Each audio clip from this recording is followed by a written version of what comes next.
How to install OSRAM Flex Acoustic Black for striking individual design in acoustic panels. Just measure your panel depth and select the Flex Acoustic Black strip with the matching height available in 10mm or 13mm. For installation, measure the required length and mark your flex strip. Now carefully peel back the adhesive tape bit by bit until you see the small black cutting mark. You can cut the flex at these marked points. This keeps the product intact and fully functional. Apply the protective cap at the cut point.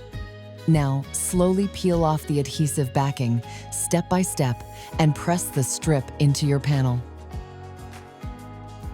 Simply attach the cable to the connector.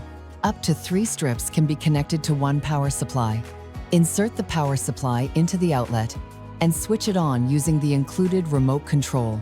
No pairing needed. It comes prepared. Easy, fast, and a beautiful transformation for your home.